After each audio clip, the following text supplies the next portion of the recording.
Assalamualaikum students, I am your English teacher and today I am going to discuss with you second year chapter number 3. The title of this chapter is Why Boys Fail in College. लड़के college में fail क्यों होते हैं, which is written by Herbert Eden Hoggs. तो chapter analysis की तरफ जाने से पहले सबसे पहले मैं आप लोगों को राइटर के बारे में थोड़ी सी जनरल इंट्रोडक्शन देना चाहूँगी, जिसमें सबसे इम्पॉर्टेंट चीज़ ये है कि he was an American mathematician, कि वो एक अमेरिका के मैथमेटिशियन थे. इसके अलावा अगर हम बात करें जो दूसरी चीज़ उनके बारे में बहुत ज़्यादा इम्पॉर्टेंट है वो है dean of Columbia college New York. तो वो कोलंबिया कॉलेज न्यूयॉर्क के डीन भी रहे और एज ए डीन उन्होंने 25 साल का अरसा इस कॉलेज में गुजारा. और इन 25 सालों के दौरान जो उन्होंने तालीमी और इंतज़ामी कारनामे सर अंजाम दिए, उसको बेस बनाते हुए उनको एक टाइटल भी दिया गया था जो कि था the dean of American college deans. मतलब उनके जो जितने भी कॉलेजेस थे उनके डीन्स का भी डीन कहा जाता है. और जैसे कि उन्होंने 25 साल एक कॉलेज में गुजारे तो नित नए मतलब हर रोज़ उनको मुख्तलिफ़ तालिब इल्मों से वास्ता पड़ता था, बहुत सारे लड़कों से उनका मेल जोल था. तो ऐसे में उन्होंने बहुत क्रिटिकल एनालिसिस किया उन बच्चों का जो कि कॉलेज में आते हैं और फेल हो जाते हैं. उनकी कुछ जो एनालिटिकल रीजनिंग थी उन्होंने एक किताब लिखी, उस किताब में उन्होंने बयान किया. उस किताब का टाइटल है, उनकी बुक का नाम है कॉलेज वर्ड्स द यूज़, कि कॉलेज का क्या इस्तेमाल है, इसको कैसे इस्तेमाल किया जाता है. और इसी में बहुत सारे उन्होंने आर्टिकल्स लिखे. और ये जो आपका चैप्टर है why boys fail in college, ये भी उसी किताब में से एक आर्टिकल है जो कि आपकी टेक्स्ट बुक में शामिल किया गया है अभी, जिसमें राइटर जो है उन तालिब इल्मों उन लड़कों के बारे में बताते हैं जो कॉलेज में आते हैं और फेल हो जाते हैं. तो यहाँ पे राइटर ने there are 2 types of boys who fail in college. The first one is those who try and the second one is those who don't try. Writer का कहना ये है कि कॉलेजेस में 2 तरह के लड़के होते हैं. एक वो जो कोशिश करते हैं और फेल हो जाते हैं, नाकामयाब हो जाते हैं, और एक वो जो कोशिश ही नहीं करते और नाकामयाब हो जाते हैं. फर्दर ये चीज़ डिस्कस करने के बाद इन्होंने 7 causes of failure of students जो हैं इस चैप्टर में डिस्कस की हुई हैं और काफ़ी डिटेल में इनका एनालिसिस किया हुआ है. और हमें ये रियलाइज़ करवाने की कोशिश की है कि जब भी कोई काम होता है या फिर कोई किसी नाकामी का हमें सामना करना पड़ता है तो उसके पीछे एक सॉलिड रीज़न होती है, कोई ना कोई वजह ज़रूर होती है. तो इसमें जो 7 काजेज़ ऑफ फेलियर राइटर ने यहाँ पे लड़कों के लिए डिस्कस किए हैं और वो कुछ यूँ हैं. पहली काज जो है वो नर्वस हैबिट्स हैं. दूसरी काज क्या चीज़ है, मिस्टेकन एम्बिशन. तीसरी over confidence, health issues. 4th one and 5th one is financial pressure and the 6th one है sports and literary activities and the 7th and last one is lazy bluffers. इसके बाद writer ने आपके साथ job of the college dean जो है वो थोड़ी सी डिस्कस की हुई है.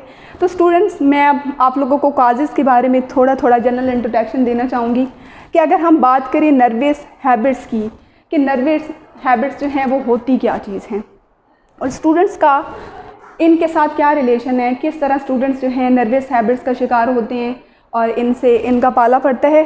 तो स्टूडेंट्स अगर हम देखें तो कॉलेज में कुछ बच्चे ऐसे आते हैं जो नर्वस हैबिट्स का शिकार होते हैं. कौन कौन सी नर्वस हैबिट्स?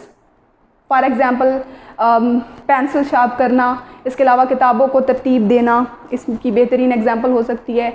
बच्चे जो हैं किताबों के ऊपर अपना नाम लिखते रहते हैं. इसके अलावा जो है ड्राइंग वगैरह बनाना शुरू कर देते हैं और इसी तरह वो क्लास के दौरान अपना पूरा का पूरा वक्त जो है वो ज़ाया कर देते हैं. और ये चीज़ जो है उनकी अटेंशन स्टडीज़ से डाइवर्ट कर देती है. और हम ये कह सकते हैं कि जो नर्वस हैबिट्स होती हैं या फिर इस तरह के स्टूडेंट्स जिनमें नर्वस हैबिट्स पाई जाती हैं, उनका जो स्पेन ऑफ अटेंशन होता है वो बहुत नैरो होता है, बहुत छोटा, बहुत तंग, कि वो एक चीज़ की तरफ ज़्यादा देर फोकस नहीं कर सकते और इस तरह उनकी अटेंशन स्टडीज़ की तरफ से डाइवर्ट हो जाती है. नेक्स्ट पॉइंट जो राइटर ने हमारे साथ यहाँ पे डिस्कस किया है वो है मिस्टेकन एम्बिशन. सबसे पहले बात कि मिस्टेकन एम्बिशन से क्या मुराद है. मिस्टेकन होता है गलत, एम्बिशन होता है ख्वाहिश, कोई मकसद जो आप लोग गलत तरीके से ले लो. तो स्टूडेंट्स आम तौर पे एजुकेशनल कैरियर में अगर हम लोग देखें तो जो तालिब इल्मों की ज़िंदगी में जो गलत फ़ैसले हैं वो या तो कभी कभार खुद कर बैठते हैं या फिर ज़्यादातर देखने में आया कि उनके वालिदैन की तरफ से इस तरह की कोई गलती जो है वो की जाती है। ख़ास तौर पे जब सब्जेक्ट वगैरह चूज़ करने हों या फिर किसी भी क्लास के लिए सब्जेक्ट वगैरह की सिलेक्शन की बात आती है, तो जो पेरेंट्स चाहते हैं वो चीज़ तालिब इल्मों को बिल्कुल भी पसंद नहीं होती। फॉर एग्ज़ाम्पल, अगर एक बच्चा मैथ नहीं पढ़ना चाहता लेकिन उसके वालिदैन इस चीज़ पे बहुत ज़्यादा ज़ोर देते हैं, उसके ऊपर दबाव डालते हैं कि नहीं तुमने तो मैथ ही पढ़नी है और तुम इसी फील्ड में जाओगे, तो इस वजह से जो बच्चा है वो अपनी जो कंसंट्रेशन है स्टडीज़ की तरफ वो नहीं कर पाता और इस तरह वो फेलियर का शिकार हो जाता है। इसकी बेहतरीन एग्जांपल अगर डेली लाइफ में से मैं आपको दूं तो ऐसे ही है जैसे किसी इंसान को प्याज ना पसंद हो और वो बिल्कुल उसको देखना भी पसंद नहीं करता, लेकिन आप उसे कहें कि आपको प्याज खाने चाहिए, नहीं प्याज आपकी सेहत के लिए बहुत अच्छे हैं, ये वो चीज़ें, आप लोग जितनी भी लॉजिक और रीजनिंग देने की कोशिश करेंगे आपकी सारी की सारी बातें जो हैं वो रायगां जाएंगी, उसके ऊपर कोई असर नहीं होगा और ना ही इस चीज़ से वो कोई फ़ायदा उठा पाएगा। तो इसी तरह मिस्टेकन एम्बिशन जो है एक बच्चे की ज़िंदगी को स्पॉइल कर सकता है। इवन यहाँ तक कि राइटर हर्बर्ट हॉक्स जो हैं वो अपनी एग्जांपल देते हैं कि एज अ डीन जब वो पेरेंट्स से कहते थे कि आपके बच्चे ये करना चाहते हैं उनको वो करने दें, आप अपनी मर्ज़ी जो है उनके ऊपर लागू ना करें, तो अक्सर वो उनसे नाराज़ हो जाते थे। लेकिन जैसे ही वो सेशन एंड होता, एंड ऑफ टर्म आता, तो वही वालिदैन उनको आके कहते थे कि आपका फ़ैसला बिल्कुल दुरुस्त था, आपने बिल्कुल ठीक कहा था। नेक्स्ट चीज़ जो है वो है ओवर कॉन्फिडेंस। ओवर कॉन्फिडेंस कैसे लड़कों को नाकामयाब बनाने में अपना किरदार अदा करता है? वो ऐसे कि जब बच्चे स्कूलिंग में होते हैं, जब वो स्कूल में एजुकेशन हासिल कर रहे होते हैं, तब वो सारी चीज़ें आसानी से हैंडल कर लेते हैं। उन्हें लगता है कि सारी चीज़ें बहुत बच्चों का खेल है, ये हमारे लिए करना मुश्किल नहीं है। लेकिन जैसे ही वो कॉलेज में एंटर होते हैं तो उनको थोड़ी एफर्ट की ज़रूरत होती है, लेकिन वो ये चीज़ नहीं कर पाते। उन्हें लगता है कि जैसे हमने स्कूलिंग अच्छे मार्क्स लेके पास कर ली तो हम कॉलेज लाइफ भी जो है अच्छे से हैंडल कर लेंगे, लेकिन ऐसा नहीं होता। तो इस तरह वो ओवर कॉन्फिडेंट हो जाते हैं और यही ओवर कॉन्फिडेंस जो है उनकी ज़िंदगी स्पॉइल करने में बहुत अहम किरदार अदा करता है, उनकी ज़िंदगी तबाह करने में बहुत अहम किरदार अदा करता है। नेक्स्ट पॉइंट जो है इसमें हेल्थ इश्यूज़ हैं। तो स्टूडेंट्स, सेहत जो है उसका कोई मदावा नहीं होता। इंसान जितना भी पढ़ लिख लेना, जितनी भी डिग्रियां हासिल कर ले, लेकिन अगर उसकी सेहत ठीक नहीं है तो वो कुछ भी हासिल नहीं कर पाएगा। उन सारी डिग्रियों को कोई फ़ायदा नहीं, ना ही उस एजुकेशन को कोई फ़ायदा है, कुछ भी नहीं। तो यहाँ पे अगर राइटर ने जो चीज़ डिस्कस की है ना कि जो सेहत के मामलात होते हैं वो बच्चों की या फिर जो बॉयज़ हैं लड़के, उनकी फेलियर में अहम किरदार अदा करते हैं। कैसे? फॉर एग्ज़ाम्पल, जब कुछ एग्जाम्पल्स राइटर ने देने की कोशिश की हैं बीमारियों की जो कि अक्सर बच्चों को लाक होती हैं, वो स्लीपलेसनेस हो सकता है, ट्यूबरक्लोसिस हो सकता है, इसके अलावा बैड टॉन्सिल्स कंडीशंस, गले की खन्नाक की बीमारी वगैरह, या फिर इस तरह की और भी बहुत सारी बीमारियां जो हैं बच्चों को हो सकती हैं। तो राइटर का कहना ये है कि जो बच्चे की एजुकेशन है या उसकी स्टडीज़ हैं वो इन बीमारियों की वजह से काफ़ी ज़्यादा इफ़ेक्टेड होती है और ये उस सूरत में इस चीज़ को कम किया जा सकता है जब कॉलेज अथॉरिटीज़ या फिर टीचर्स जो हैं इस चीज़ के ऊपर तवज्जो दें, पता चलाएं कि बच्चा अगर स्टडीज़ पे फोकस नहीं कर पा रहा तो इसके पीछे रीज़न क्या है, और उस रीज़न को मालूम करने के बाद फिर इनके पास मेडिकल ऑफिसर्स मौजूद होने चाहिए जो कि डेली बेसिस पे इनका डायग्नोसिस करें और इनको मेडिकल ट्रीटमेंट जो है वो बर वक्त पहुँचाया जाए ताकि ऐसे स्टूडेंट्स को फेलियर से बचाया जा सके, ऐसे लड़कों को फेलियर से बचाया जा सके। नेक्स्ट 5th पॉइंट जो राइटर ने डिस्कस किया है वो फाइनेंशियल प्रेशर है। सो स्टूडेंट्स, सारे तालिब इल्म आपकी तरह लकी नहीं होते। इस दुनिया में कुछ लोग ऐसे भी हैं, कुछ बच्चे ऐसे भी हैं जिनको ना सिर्फ अपनी तालीम को जारी रखना होता है बल्कि साथ ही साथ उन्होंने अपनी जो कॉलेज ड्यूज़ हैं, कॉलेज की फ़ीसेस वगैरह और घर को चलाने के लिए कमाना भी पड़ता है, उनको जॉब करनी पड़ती है। फर्स्ट टाइम वो कॉलेज की क्लासेस लेते हैं, पार्ट टाइम वो जॉब करते हैं। इस चीज़ का नतीजा क्या निकलता है कि उनके बहुत सारे हेल्थ इश्यूज़ होना शुरू हो जाते हैं, बीमारियों को शिकार हो जाते हैं। इसके अलावा वो ज़हनी दबाव का भी शिकार हो जाते हैं जिसकी वजह से वो फेलियर की तरफ जाते हैं, नाकामयाबी की तरफ जाते हैं। नेक्स्ट पॉइंट जो राइटर ने इस चैप्टर में डिस्कस किया है वो स्पोर्ट्स एंड लिटरेरी एक्टिविटीज़। अब आप लोग अगर देखें कॉलेज लाइफ के पॉइंट ऑफ व्यू से तो स्पोर्ट्स और लिटरेरी एक्टिविटीज़ जो हैं और वो हमारी एजुकेशन का एक बहुत बड़ा हिस्सा समझी जाती हैं, लेकिन अगर इनका गलत इस्तेमाल करना शुरू कर दिया जाए तो वहाँ पे ख़राबी पैदा होती है। राइटर कहते हैं कि इनका स्पोर्ट्समैन सीखें आप लोग लिटरेरी एक्टिविटीज़ में हिस्सा लें, लेकिन एक लिमिटेशन तक, एक हद तक ही इसमें आप लोग जाएं। अगर हद से बढ़ेंगे तो ये चीज़ें आपके लिए नुकसानदेह साबित हो सकती हैं, आपको फेलियर की तरफ लेके जा सकती हैं।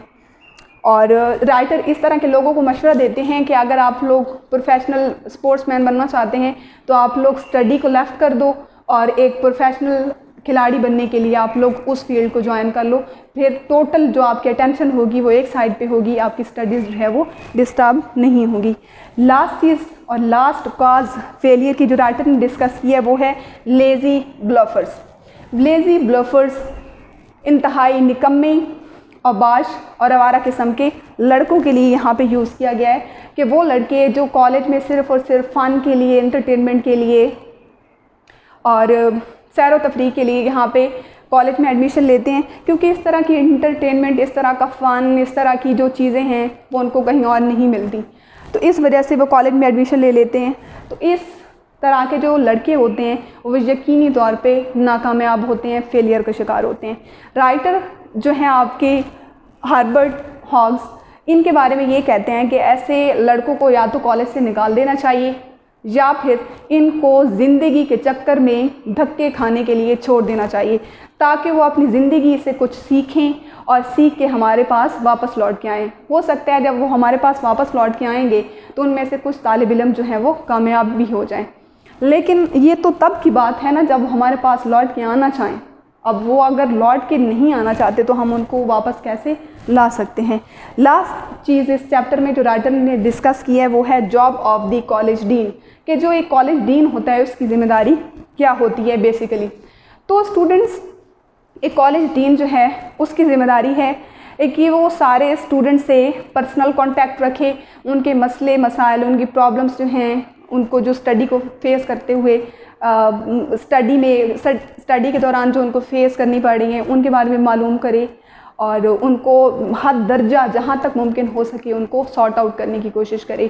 अगर उनको हेल्थ इश्यूज़ हैं तो उनको मेडिकल ट्रीटमेंट जो है वो मुहैया किया जाए। इस तरह की और भी बहुत सारी प्रॉब्लम्स हो सकती हैं। अगर कोई नर्वस हैबिट्स का शिकार है तो उसको कम करने की कोशिश की जाए, तो तब ही एक डीन जो है वो अपनी ज़िम्मेदारियों के साथ जो है वो सिंसियर होता है, अपना जो किरदार है वो अच्छे तरीके से अदा करता है। तो स्टूडेंट्स, ये तो था आपका chapter number 3 second year English का, जिसका टाइटल था why boys in fail in college.